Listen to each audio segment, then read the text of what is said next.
श्री राम जय राम ओ श्री राम जय राम ओ।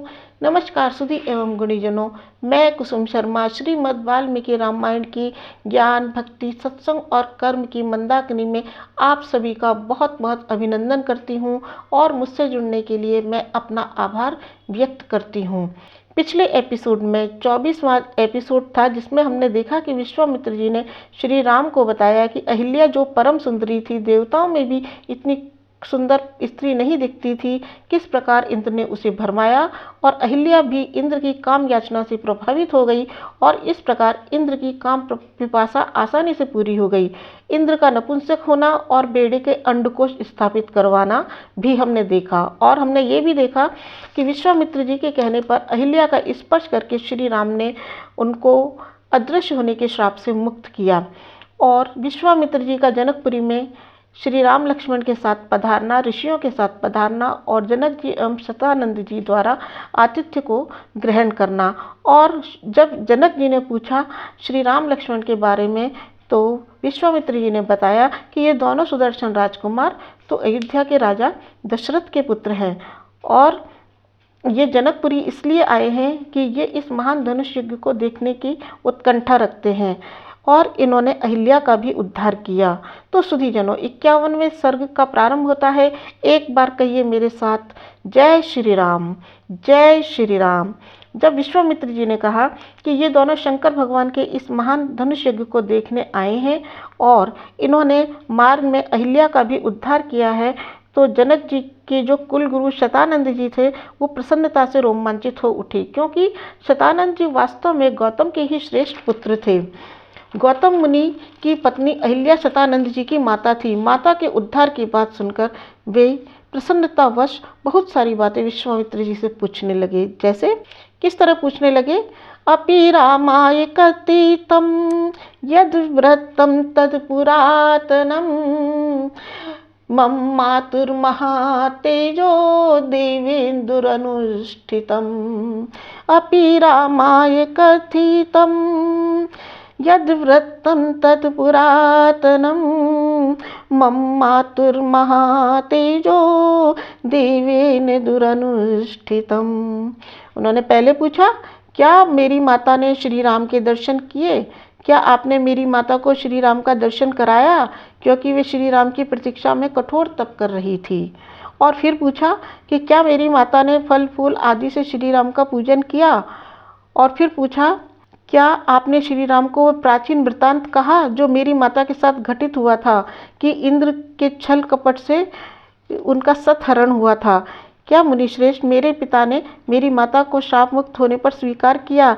क्या श्री राम ने माता और पिता के प्रति प्रसन्नता जाहिर की? इस प्रकार शतानंद जी के इतने सारे प्रश्नों का उन्होंने एक ही उत्तर दिया।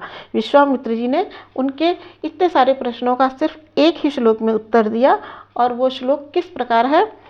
नातिक्रांतं मुनिश्रेष्ठ यत् कर्तव्यं, न अतिक्रांतं मुनिश्रेष्ठ यत् कर्तव्यं कृतं मया संगता मुनिना पत्नी भार्गवेणे विरेणुका। संगता मुनिना पत्नी भार्गवेणे रेणुका। कि ना अतिक्रांतम मुनिश्रेष्ठ, हे मुनिश्रेष्ठ मुझसे कुछ उठा के नहीं रखा गया, यानी मैंने अपने कर्तव्य में कुछ भी बाकी नहीं छोड़ा। आपकी माता अहिल्या अपने पति गौतम मुनि से इस प्रकार मिली जिस प्रकार प्राचीन काल में रेणुका अपने पति भृगुवंशी जमदाग्नि से मिली थी। इस प्रकार शतानंद जी ने श्री राम को धन्यवाद करते हुए बार बार विश्वामित्र जी के कार्यों की प्रशंसा की और इस प्रकार कहा, नास्ति धन्यतरो राम त्वत्तन्यो भुवि कश्चन गोप्ता कुशिक पुत्रस्ते येन तप्तं महन्तप। कि इस पृथ्वी पर हे राम, आपके समान बढ़कर कोई धन्य नहीं है। कोई भी इस संसार में ऐसा नहीं है जो आपके समान धन्य है, क्योंकि कुशिक नंदन विश्वामित्र जी आपके रक्षक बने हैं। इन्होंने अपने तप से ब्रह्मर्षि का पद प्राप्त किया है। राम, मैं इन महात्मा विश्वामित्र जी का, जिनका सानिध्य पाकर के आपने ये महान कार्य किए हैं, उनके बल का, उनके स्वरूप का यथार्थ वर्णन आपके सामने रखता हूँ। राम, विश्वामित्र जी का जीवन चरित्र आप ध्यान से सुनिए। शतानंद जी इस प्रकार उनके जीवन चरित्र को राम को सुनाते हैं। सुधी एवं गुणीजनों, जय श्री राम के जयकारे के साथ आप सभी माँ दुर्गा की इच्छा शक्ति से विश्वामित्र जी का चरित्र सुनिए। गौतम ऋषि के और अहिल्या के पुत्र शतानंद जी ने कहना प्रारंभ किया, ये विश्वामित्र जी महाराज कुशीनाग के वंशज हैं, जिनकी 100 कन्याओं को वायुदेव ने कुब्जा बना दिया था। साथियों, जिसका पूरा प्रसंग मैंने आपके पिछले से पिछले वीडियो में एपिसोड में सुनाया था, आप वहां से पूरे प्रसंग को सुन सकते हैं। उन कुशनाग के पुत्र गाधी हुए हैं और गाधी महाराज के पुत्र विश्वामित्र जी हैं, जो आपके सामने हे राम आपके साथ उपस्थित हैं। हे राम, किसी समय में राजा आसीद एशे धर्मात्मा दीर्घ काल अरिंदम है, धर्मज्ञ कृत विद्यश्च प्रजानाम हितेरता, कि ये विश्वामित्र एक धर्मात्मा राजा थे। इन्होंने शत्रुओं का दमन करके दीर्घ काल तक राज्य किया था। ये धर्म को जानने वाले व विद्वान, अतः निरंतर प्रजा के हित में तत्पर रहते थे। कदाचित तू महातेजा योजित्वा वारुणीम अक्षोहिणी परिवृत्ते परिचक्राम मेदिनीम, कि एक समय ये महातेजस्वी राजा विश्वामित्र सेना को इकट्ठा करके एक अक्षोहिणी सेना के साथ पृथ्वी पर विचरण करने लगे। बड़े बड़े पर्वतों, आश्रमों, नगरों, राष्ट्रों, नदियों को पार करते हुए महर्षि वशिष्ठ जी के आश्रम पर पहुँचे, जो कि आपके कुलगुरु हैं और आपके गुरु हैं। वशिष्ठ जी का आश्रम लताओं से, पुष्पों से, वृक्षों के कारण बहुत ही सुंदर दिखता था। साथियों, आप इस चित्र में देख सकते हैं कि वह आश्रम इतना सुंदर था। वहाँ चारण व सिद्ध पुरुष निवास करते थे। राग द्वेष आदि को जीतने वाले ऋषिगण वशिष्ठ जी के आश्रम में निरंतर यज्ञ और जप आदि की उत्तम और पवित्र क्रियाएं करते थे। पवित्रता के कारण, पवित्र कार्यों के कारण वशिष्ठ जी का आश्रम दूसरे ब्रह्मलोक के समान जान पड़ता था। इस ब्रह्मलोक के समान पवित्र आश्रम में पहुंचकर एक अक्षौहिणी सेना के साथ विश्वामित्र जी ने ब्रह्म ऋषि वशिष्ठ जी के दर्शन किए। जय श्री राम। सुधीजनों, भक्तों, 52वां सर्ग प्रारंभ होता है, जिसमें हम देखते हैं कि कामधेनु का प्रसंग किस प्रकार आता है। जब विश्वामित्र जी, जो कि उस समय राजा थे, उन्होंने वशिष्ठ जी के चरणों में प्रणाम किया, तब वशिष्ठ जी ने विश्वामित्र जी को राजन तुम्हारा स्वागत हो ऐसा कहकर आसन दिया, फल फूल आदि अर्पित किए। दोपहर के तेज चमकते हुए 2 सूर्यों के समान विश्वामित्र जी एवं वशिष्ठ जी दोनों एक दूसरे का कुशल मंगल पूछने लगे। राज्य में धर्म आदि की, रीति नीति की कुशलता पूछने के पश्चात वशिष्ठ जी ने पूछा, जो कि हर स्वामी के लिए बहुत ही महत्वपूर्ण बात है। कच्चित् ते संभ्रता कश्चित् तिष्ठन्ति शासने, कच्चित् विजिताः सर्वे रिपुः रिपुसूदन, कच्चित् ते संभृतः कच्चित् तिष्ठन्ति शासने, कच्चित् विजिताः सर्वे रिपुः रिपुसूदन। कि हे शत्रुओं को तपाने वाले राजन, क्या आपने अपने सेवकों का भरण पोषण अच्छी तरह से किया है? क्या वे आपकी आज्ञा में रहते हैं? क्या आपने शत्रुओं पर विजय प्राप्त कर ली है? तो मित्रों, यहाँ पर ये जानिए कि अगर सेवक संतुष्ट नहीं हैं तो वो कभी भी आपके साथ विश्वासघात कर सकते हैं और कभी भी शत्रुओं को आपकी गुप्त सूचनाएं दे सकते हैं। इसलिए सब उन्होंने ये पूछना बहुत आवश्यक समझा। तब इन राजा विश्वामित्र ने कहा कि इनके यहाँ सब कुशल है। इस प्रकार परस्पर वार्ता करते करते उन दोनों में, वशिष्ठ जी में और विश्वामित्र जी में बहुत प्रेम हो गया। तब वशिष्ठ जी ने विश्वामित्र जी को उनकी अक्षौहिणी सेना का आतिथ्य स्वीकार करने के लिए अनुरोध किया। बार बार अनुरोध करने पर उस अतिथि सत्कार को ग्रहण करने के लिए तैयार हो गए कि भगवान, अगर आपकी ऐसी ही इच्छा है तो मेरी इस सेना का आतिथ्य सत्कार अवश्य कीजिए, आपकी मेरी मित्रता बनी रहे। इस पर वशिष्ठ जी ने अपनी श्रेष्ठ धेनु कामधेनु को बुलाया। मित्रों, आप देख सकते हैं कि किस प्रकार से वशिष्ठ जी ने कामधेनु को बुलाया और कितने प्यार से उसे कह रहे हैं। महामुनि वशिष्ठ जी ने तब अपनी कामधेनु से इस प्रकार प्रेम पूर्वक निवेदन किया। एहि एहि शबले क्षिप्रम शृणु चापि वचो मम सबलस्यास्य राजर्षे कर्तुं व्यवसितोऽस्मि अहम्। सबला अस्यास्य राजर्षे कर्तुं व्यवसितोऽस्म्यहं। भोजनेन महार्येण सत्कारं संविदत्सु मे। भोजनेन महार्येण सत्कारं संविदत्सु मे।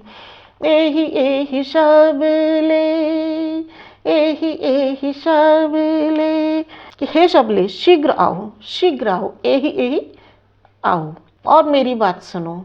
सुनो चापी वचो मम, और मेरी बात सुनो। सेना सहित मैं महाराज विश्वामित्र का आतिथ्य सत्कार करने का निर्णय लिया है। मुझे उनका भोजन आदि से सत्कार करना है।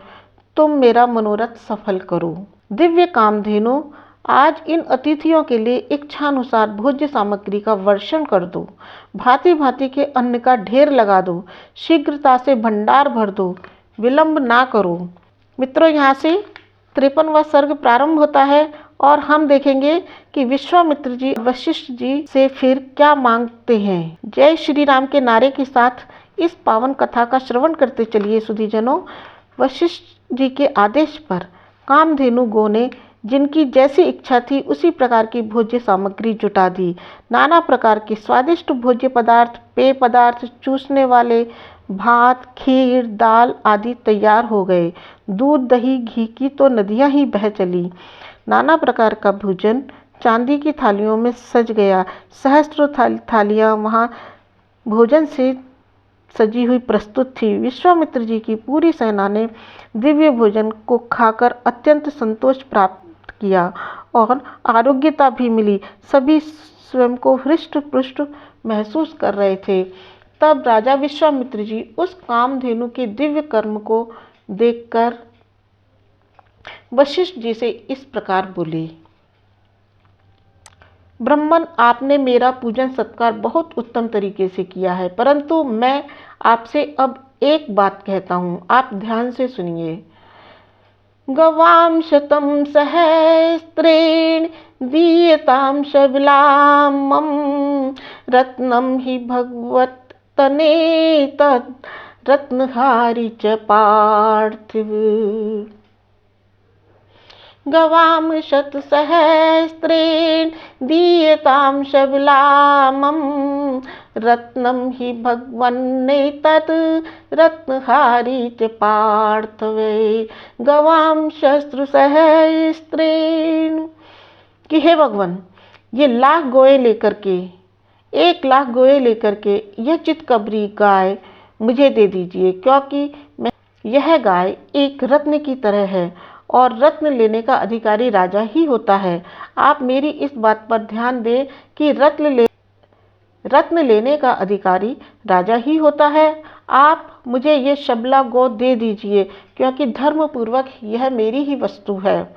तब वशिष्ठ जी ने इस प्रकार कहा, हे राजन, मैं 1,00,000 या 1 करोड़ या चांदी के ढेर के बदले में इस शबला गाय को आपको नहीं दूंगा, क्योंकि यह मुझसे अलग नहीं हो सकती।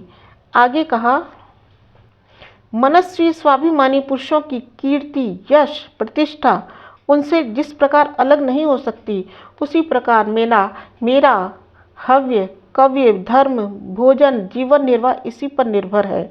और क्या कहा, सर्वस्वम एतेद सत्येन मम तुष्टि करी तथा कारणे बहुभी राजन न दास्य शबिलां तपः सर्वं सर्वस्वमेतद् सत्येन। इस पर राजा विश्वामित्र ने क्रोध से कहा कि मैं तुम्हें 14,000 हाथी स्वर्ण आदि से सजे हुए दूंगा, 800 सोने के रथ, 1100 घोड़े, 1 करोड़ गाय, सुवर्ण रत्न, सब कुछ तुम्हें दे दूंगा, परंतु तुम मुझे ये शबला गाय दे दीजिए। एतद्देवि मे रत्नम् एतद्देवि मे धनम् एतद्देवि सर्वस्वम् एतद्देवि जीवितम्। क्या कहा? वशिष्ठ जी इस प्रकार से बोले विश्वामित्र जी से कि हे राजन, यही मेरा रत्न है, यही मेरा धन है, यही मेरा सर्वस्व है, यही मेरा जीवन है, यही मेरे सारे शुभ कर्मों का मूल है। इसमें कोई संदेह नहीं है। बहुत सी व्यर्थ बातों को करने से क्या लाभ होगा? मैं इस कामधेनु को किसी भी कीमत पर नहीं दूंगा। किस प्रकार कहा? अतो मूलकेरिया सर्वमं राजन्न संशय बहुधा किं प्रलापेन दास्ये कामदोहिनी। कि मेरे समस्त शुभ कर्मों का मूल यह गौ है, इसमें संदेह नहीं। फिर बहुत प्रलाप करने से क्या, इस कामधेनु को तो मैं आपको दूंगा ही नहीं। साथियों, मित्रों, सुधीजनों, अगले वीडियो में आप देखें कि विश्वामित्र जी बलपूर्वक उस कामधेनु को ले जाते हैं। फिर किस प्रकार विश्वामित्र जी की सेना का संहार होता है, किस प्रकार विश्वामित्र जी के अस्त्र को वशिष्ठ जी विफल करते हैं, फिर विश्वामित्र जी किस प्रकार क्षत्रिय स्वरूप को त्याग करके ब्राह्मणत्व की प्राप्ति करते हैं। तो आप बने रहिए मेरे साथ इस श्रीमद् वाल्मीकि रामायण की मंदाकिनी में। निरंतर सुनते चलिए, कर्णामृत पीते चलिए। यहाँ तक मेरे साथ आने के लिए बहुत बहुत धन्यवाद। जय श्री राम, जय भारत।